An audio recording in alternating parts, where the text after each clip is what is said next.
Hello, Assalamu alaikum. I hope everyone is fine over there. And now we are again in front of our viewers with a very special episode of Mika, of our initiative, mental health initiative, Mika.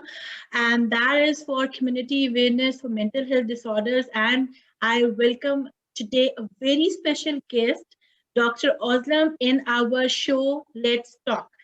Dr. Ozlem is basically a clinical psychologist, and she has been managing her clinical trial, testing the effectiveness of a culturally adaptive e-health intervention for suicidal thoughts for Turkish migrants in the UK and in Netherlands. And she continues her work at QMUL as an honorary researcher. So let's welcome Dr. Ozlem in our show. And I think she is one of those ladies, a very young and dynamic researchers who have been very actively involved in such a huge, I can say, the social work or the community service, talking specifically about mental health.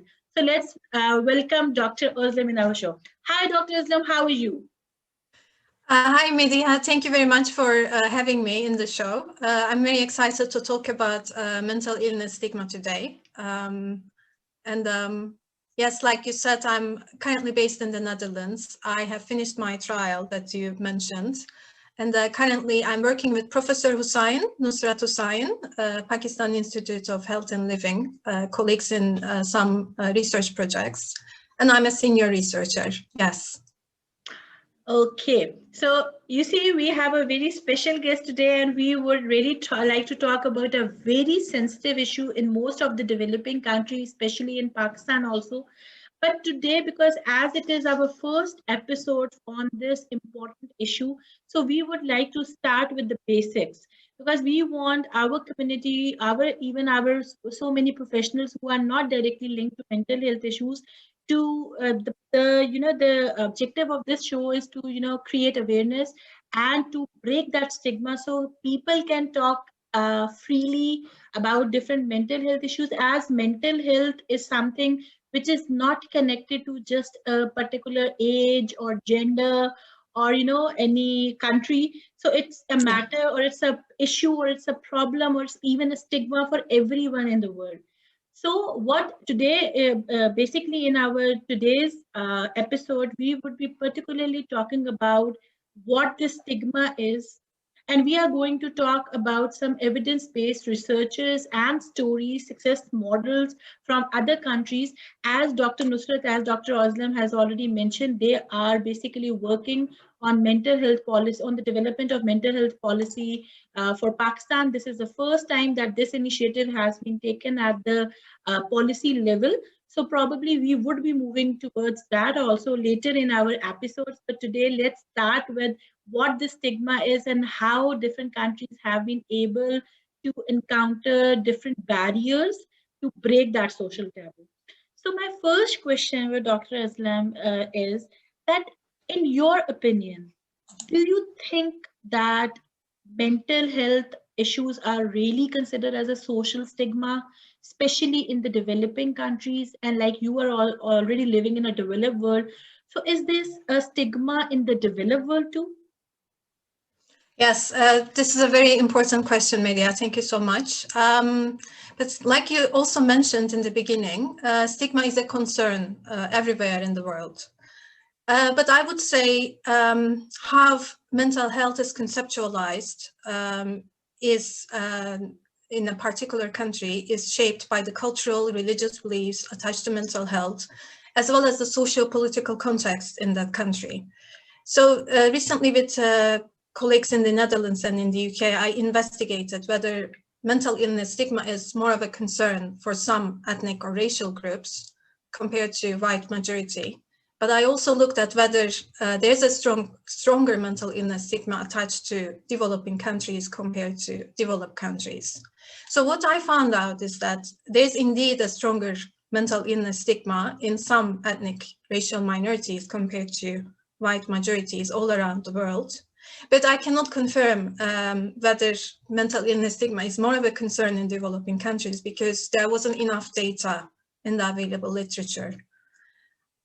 So based on these results, I think among some ethnic groups, with collectivistic cultural values especially, group harmony and cohesion are important. So having mental illness might be seen falling outside of the societal expectations, and this would result with shame and stronger mental illness stigma in return. And this is especially concern in honor cultures. And I was particularly interested in this because I myself have Turkish background. And when I was working with, I started working with Professor Nusrat Hussain and colleagues, we realized similarities in the way the mental illness is conceptualized in Turkish culture and also in Pakistan and also in other cultures with collectivist values. So there are similarities, and we see commonalities as a result. Yes. So I think like what I have perceived from your answer is that culture is basically, the main determinant, or the main, I can say, the one of the indicators which basically leads to the stigma. So it's a matter of, and it could be a matter of any country, but it is how that Yes. that the particular society is being, having that cultural framework in which they fit in, and how they handle that, or how they handle those issues. Like if so you can say that culture is one of the barrier, maybe might be, it is one of the barrier. Yes, it could be, yes, Mediha, like you said, it could be a barrier, it could be a protective factor. We could actually assume that because we are coming from collectivist cultures, we could easily ask for help from our informal networks, from parents, friends. But because having mental illness is considered as a shame, as being different, then it is actually more difficult to ask for help from families and friends to talk about mental health in general publicly. And this is actually similar in Turkish culture, and also as I experienced it so far, it is similar in South Asian communities as well. Okay, so Dr. Islam, is the situation similar in Netherlands also, like being a developed? Yes, among Turkish migrants, yes, it is similar. So my research mainly focused on suicidal behavior of Turkish migrants in the Netherlands and in the UK. I also made comparisons between Turkish people from mainland Turkey, and we found out similarities in the way they conceptualize suicide. So suicide was shameful. It was seen as a shame to the family. So that's why it was difficult, especially for young people, to ask for help, because they didn't want to bring shame to the family. Yes. So what about the residents of Netherlands, like who are not having the that culture, Southeast Asian background, or so is like they are more, they have more access to better facilities, and there is a proper mental health services model functioning in those developed countries. And then I think that the culture in most of these developed countries is very open, and they don't mind that, if they talk about it. So do you think that this applies same for the Netherlands residents, or is there any difference between them? Yes, there are differences between Netherlands residents and also Turkish migrants, yes. Like you said, it is the atmosphere, the environment is more open. So it's there's an open culture. People can talk about mental health problems openly. But of course, this doesn't mean that there's no stigma around mental health. There is still stigma attached to, especially to suicide, seeking help for suicide, also among Dutch residents. But the context, like we talked, the context is different. They don't have this, they might not have this family component. They might not be afraid of the opinion of the community, of the family. So this might not be a barrier for them to seek help. But this is different for Turkish migrants or people from collectivist cultural backgrounds. So the problems leading to mental health issues might be the universal problems that I think we will discuss them later, but such as unemployment, feeling lonely, having low socioeconomic background. So these are common to everyone around the world. But the things we discuss, like this cultural background, beliefs around mental health, they are not universal, specific to some cultures. Yes. So, Dr. Ozlem, like you already mentioned few of the barriers towards, the mental health related issues. So, do you think, like, as you mentioned, that there are few universal factors which are affecting anyone living anywhere in the world, like unemployment or being lonely, or the socioeconomic status. But do you think that, like, if we talk about more about the youth, Mm-hmm. most of the countries, youth forms the major portion of the population of country. Like if I talk about Pakistan, youth is one of the major, major group which forms most of the, I can say, population.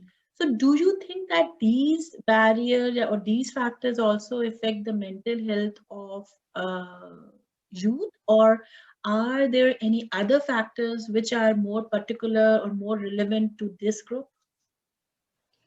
Well, in terms of young people, of course, these are the things we talked about. They are also a problem for young people, but I think we need to consider the developmental age of young people as well.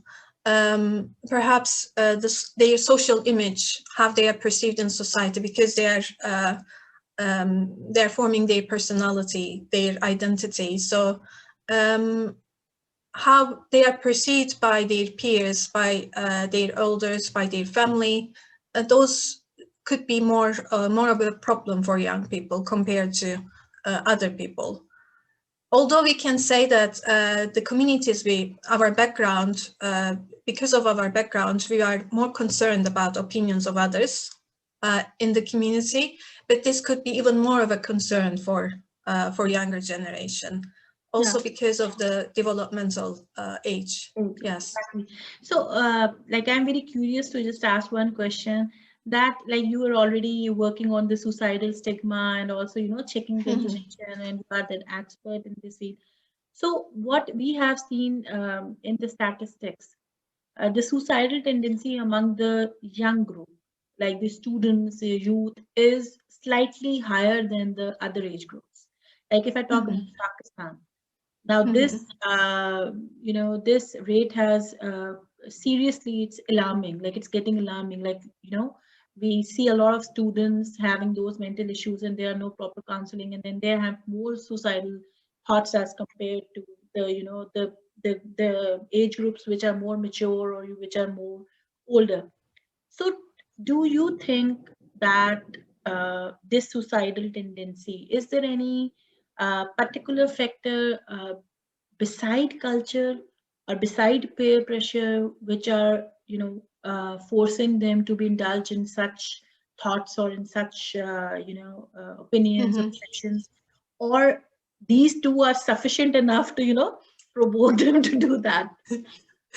Um, yes, this is very important. I think, well, we often have a tendency to think that there is one main reason causing suicidal behavior or mental health problems.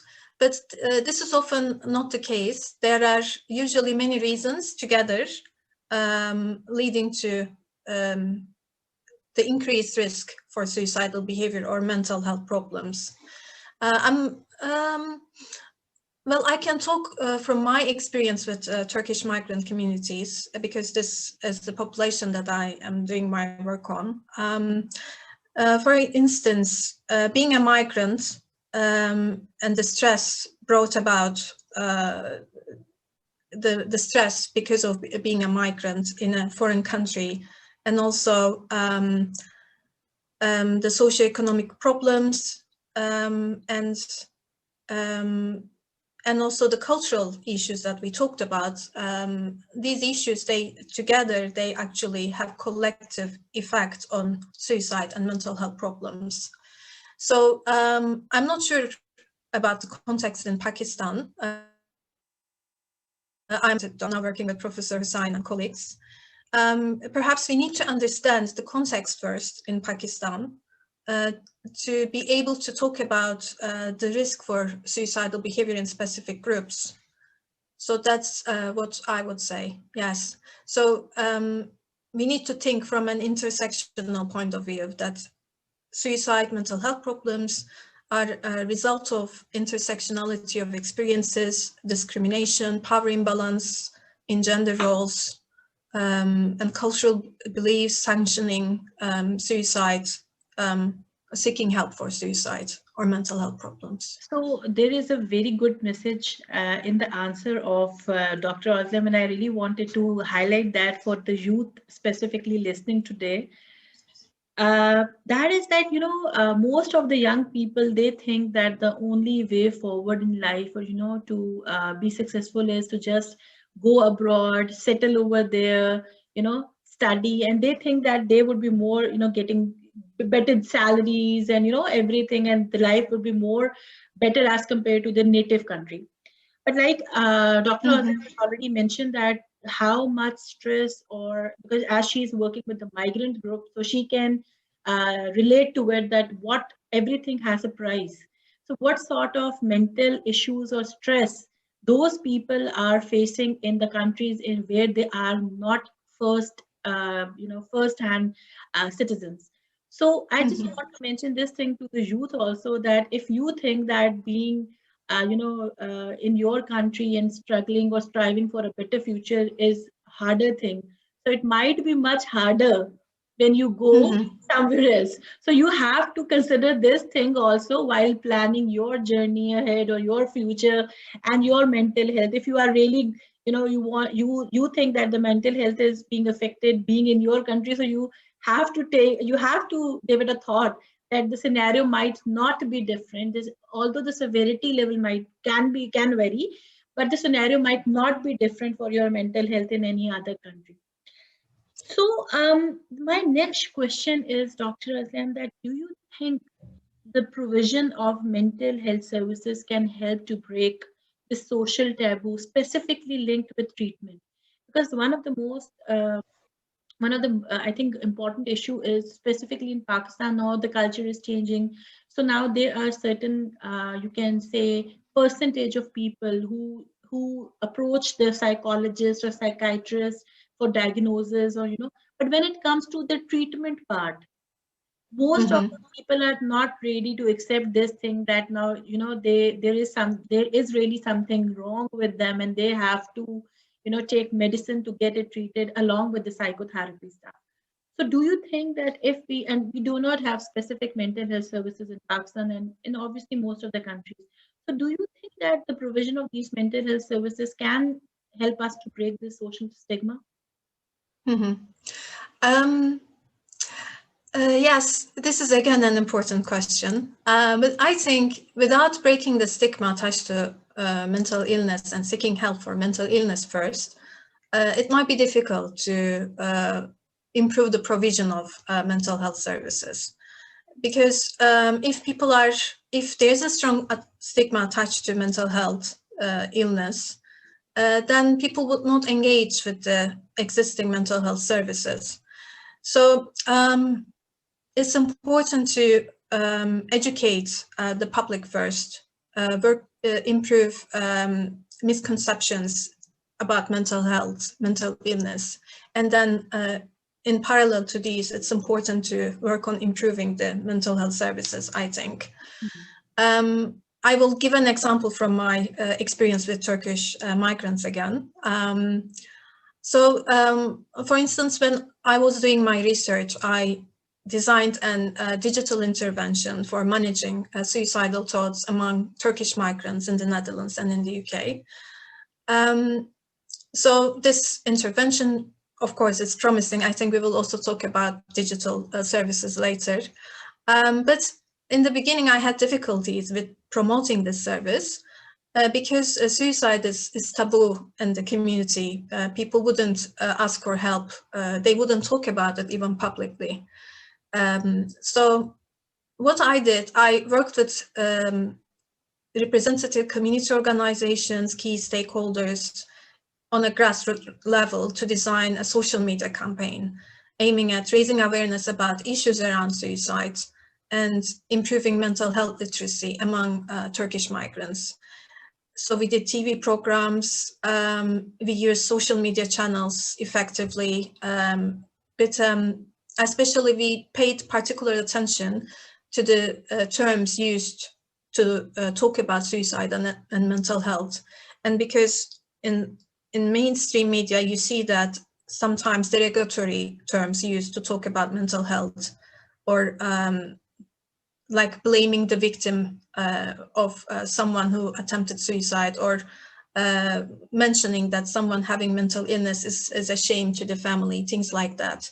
So we worked on all those, improving the language, the terms used for mental health, and to improve the mental health literacy of Turkish migrants. So that way we were able to, but gradually start promoting the service.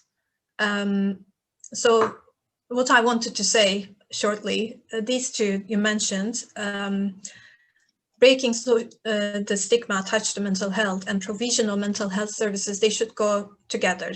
Yes.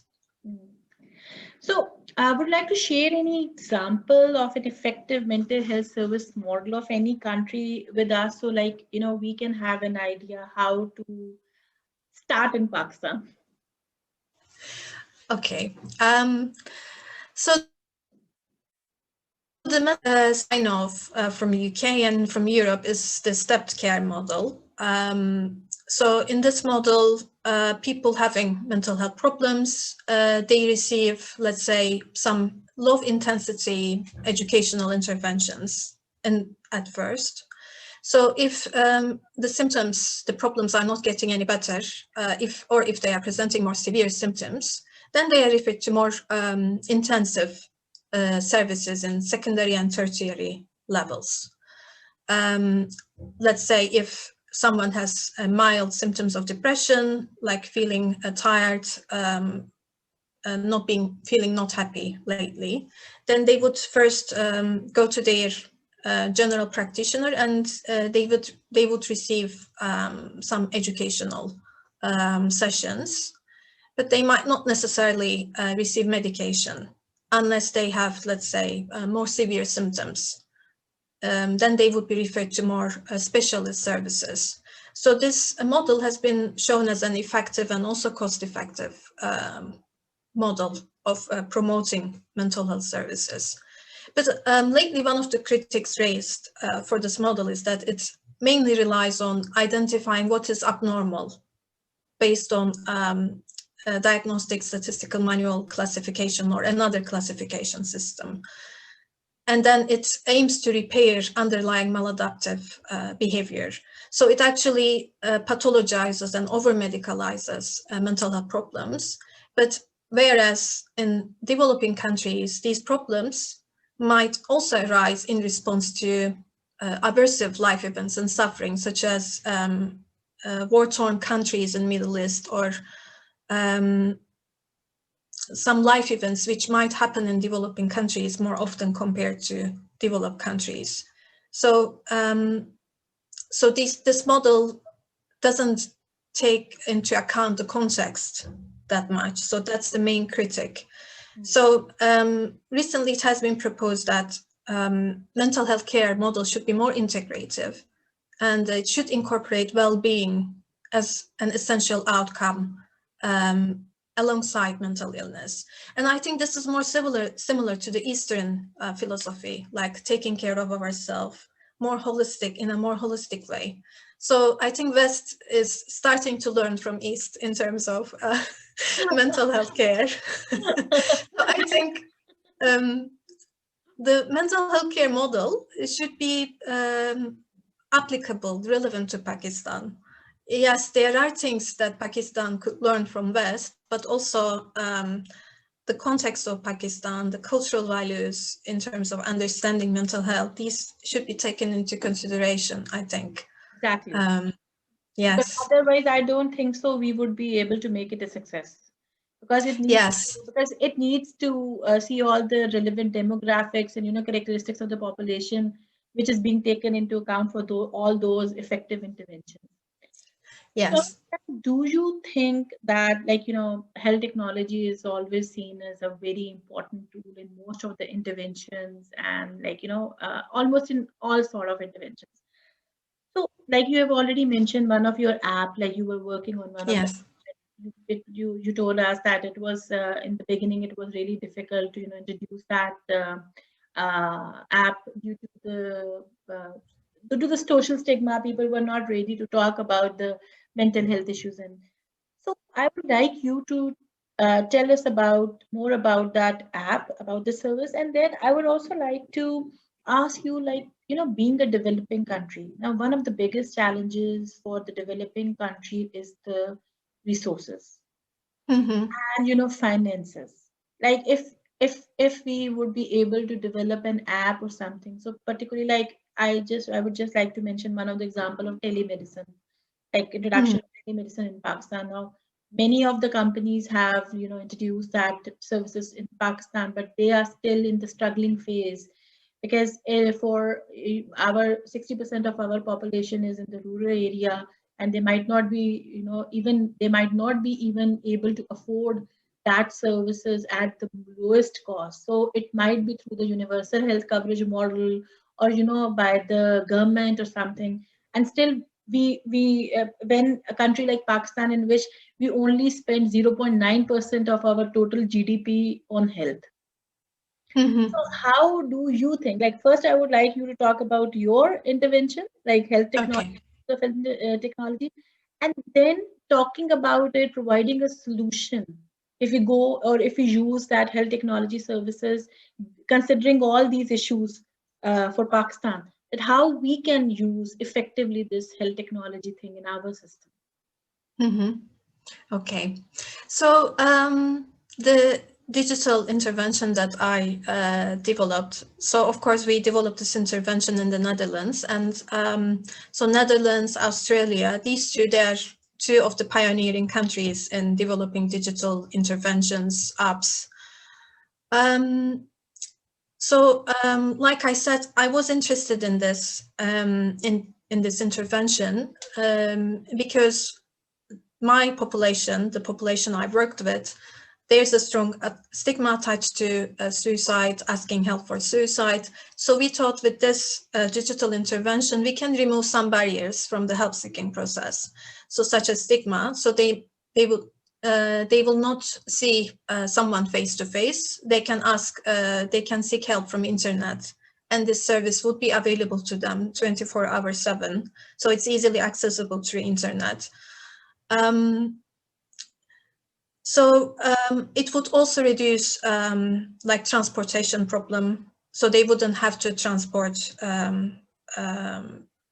to a center, to a healthcare center. And also, I think another advantage of this service was that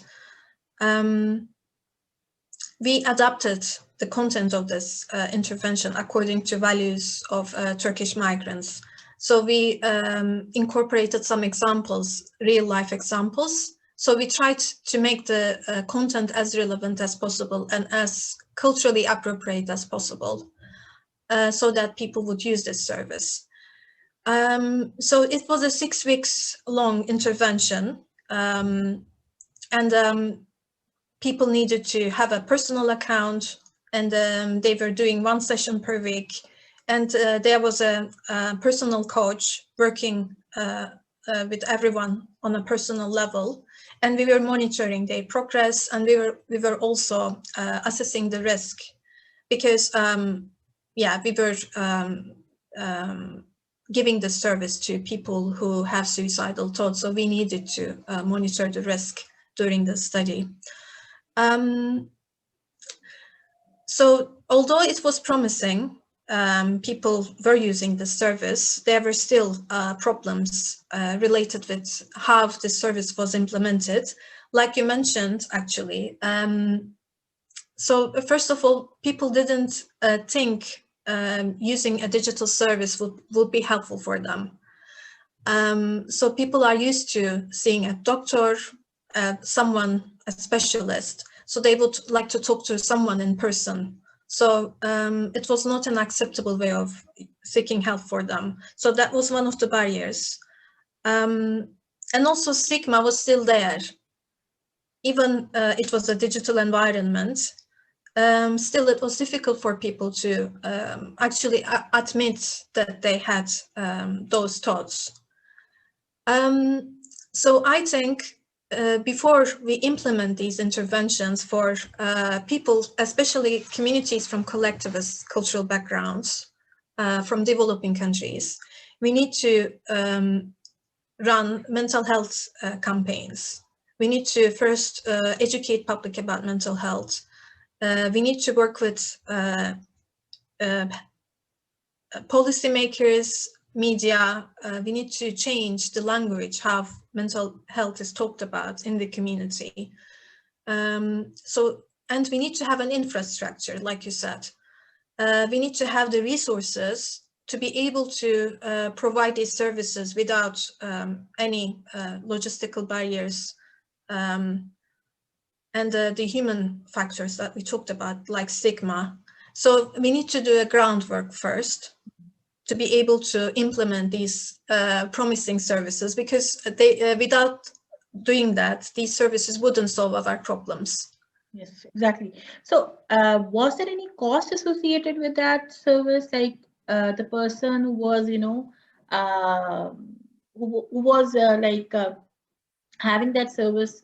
So, does he have to pay, or it was free, like the one you?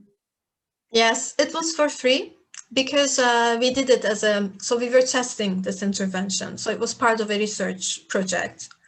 And of course, that was an advantage because it was offered for free. And people just needed to have an internet access. Okay. So this wasn't a problem, but maybe in rural areas, in other countries, this might be a problem. They might not have internet access. Yes. Yes, this could be one of the another issue for that. Yes, yes. So, my last question. So, Dr. Ozlem, what is like you being an expert and working with so many people, so many groups, and identifying so many barriers and always talking about mental health issues and breaking the stigma. So now I want to hear from an expert that what is your message for breaking this social stigma that is associated to this mental health stuff in developing countries. So what you want to say, like what is your take on this? Well, my take on this, the work I have been doing, I'm learning from the communities. I think if we want to break a stigma in a particular community, we need to, our approach should be informed by the community. So if we don't involve them in the process, then we are outsiders. Then we would, our approach wouldn't be effective. So we should work with the community. Our message should be appropriate, should be acceptable to the community, and we should engage with media, with policymakers, with representative community organizations, in order to break stigma. So it should be a collective effort. Yes, and we should use channels, social media, mainstream media, as many channels as possible in order to deliver our messages. Yes. A very beautiful message, a very positive message by Dr. Ozlem. Like we need to break this stigma collectively. We need to involve community. We need to involve all the important relevant stakeholders if we really want to break the stigma in this. And in the end, I would just like to give you one message from our side. It is you who can change the state of yourself. If you think that someone else is going to come to you to change you, to change the thoughts what you are feeling, you can always get the support from other people. But in reality, if you really want to change yourself, or if you really want to get out and fight with this mental health issues, it is always you who has to do it. So on this note, thank you very much, Dr. Azlan, for sparing your precious time today and sharing your wonderful thoughts with us on this mental health stigma. And I would like to have you again with a more focused discussion on different topics, because this is a series. So we would be, engaging you as an expert in this series with us, and probably we would be having a focus group discussion with different experts. I would be taking Dr. Nusrat also on board in April. Yes. And then I think till that time we would be able to, educate much our community in different, baby steps in how these things, and we will start talking about it. So then when we are going to talk about policy making, at least the common man, all the people who are watching us, they would be able to understand that what actually we are talking and what actually needs to be done at the part of the stakeholder, at the part of the community, and at the part of an individual. So thank you very much, Dr. Azlan, and have a nice day, and I hope to see you again. Thank you. Yes, thank you very much, Mediha. And yes, I'm very excited to be part of this program and would love to talk again in future. Yes. Thank you very much, Dr. Azlan.